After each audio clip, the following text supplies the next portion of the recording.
दोस्तों, आज की कहानी है सासू माँ आप गवारो, मेरे बेटे से दूर ही रहो। दोस्तों, कहानी शुरू करने से पहले अगर आपने चैनल को सब्सक्राइब नहीं किया हो तो कर लीजिए ताकि आपके पास पहुंच सके हर नया वीडियो।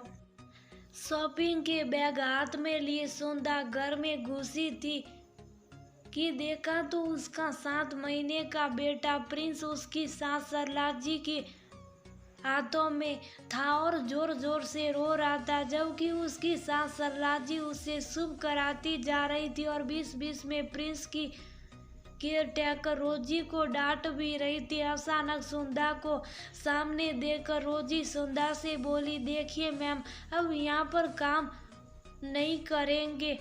आपकी सास ने हमारी अच्छी खासी बेइज्जती करी है, आप किसी और को रख लीजिएगा। अरे पर हुआ क्या? जो भी हुआ पूछ लीजिए अपनी सास से, अब हम यहाँ एक पल भी नहीं रुकेंगे। सुंदर सारे बैग्स एक तरफ रखकर रोजी को रोकती रही और रोजी उतनी तेजी से घर के बाहर निकल गई जैसे कोई चोरी की हो। ये देखकर सुंदर को बहुत गुस्सा आया। गुस्से में आंखें लाल कर वह घर में घुसते हुए सरला जी से बोली, क्या किया आपने? आपको पता भी है कि केयर टेकर मिलना कितना मुश्किल होता है।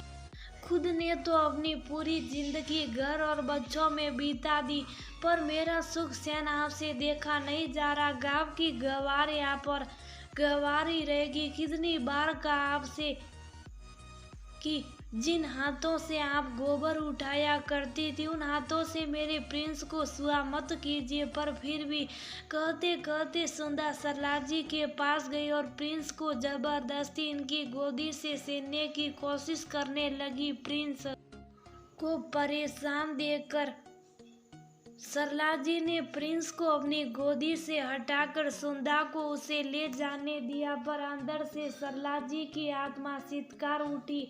आंखों में से आंसू आ चुके थे। उनकी गलती क्या थी?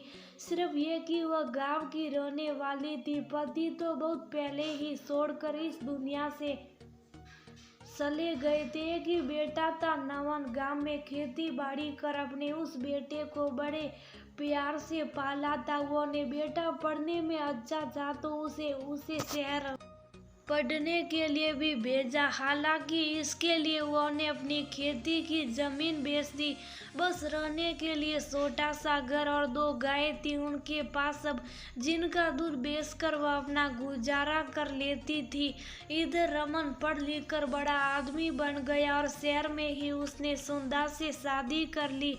पर सरला जी तो फिर भी खुश थी। शादी के बाद सुंदर एक ही बार अपने ससुराल गई थी, जब सरला जी ने कुल देवी की पूजा के लिए उन्हें बुलाया था। सरला जी का गाय का गोबर उठाना, उनकी साफ सफाई करना सुंदर को बिल्कुल अच्छा नहीं लगा। मन ही मन वह सरला जी से घृणा करने लगी।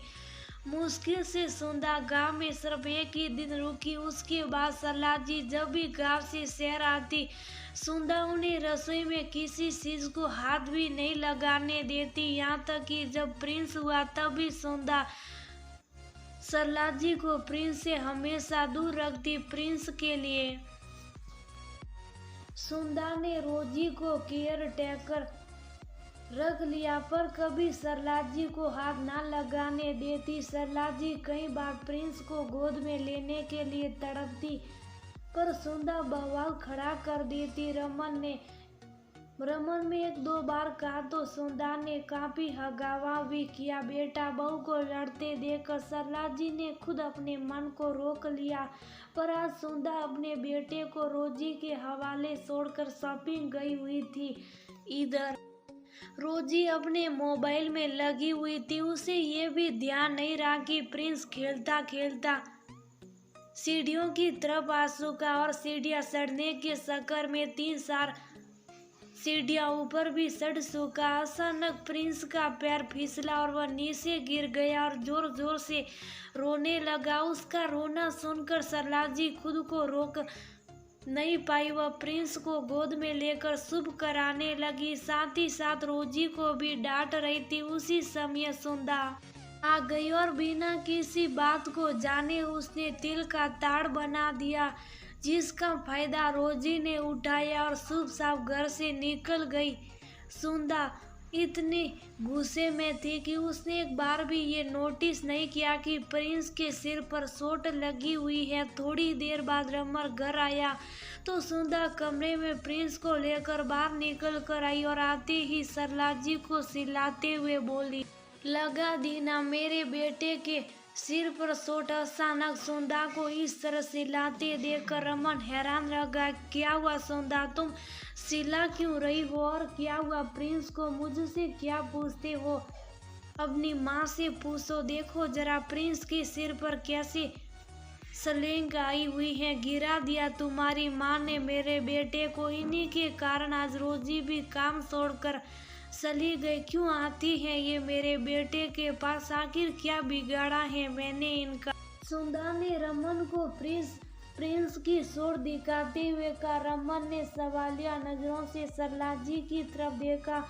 बेटा तुम्हारे घर में कैमरे तो लगे हैं, खुद देख लो। रोजी कितना अच्छे से ध्यान रखती थी इसका, पर उससे पहले बेटा मेरा गांव का टिकट करा दे। मेरे स्वाभिमान की बहुत धज्जियां उड़ चुकी हैं। बहुत तुम्हें गाय का गोबर उठाने वाले हाथों से घिन आती है, तो एक काम करो, दूध दही पनीर सब खाना बंद कर दो, क्योंकि ये किसी मशीन से नहीं बनते। अगर मुझसे घिन आती है तो मेरे बेटे से भी घिन आनी चाहिए। आखिर इन्हीं हाथों ने पाल पोस कर इसे बड़ा किया है। कितनी आसानी से तुम कह देती है कि दूर रहो मेरे बेटे से। अरे वह मेरा पोता भी है, उसे तुम अपने माँ के घर से नहीं लाई थी, तो उस पर कुछ तो मेरा भी हक होगा, पर कुछ कहने का फायदा नहीं। तुम तुम्हारे शहर में खुश रहो, मैं अपने गांव में अपनी गायों के साथ खुश हूँ।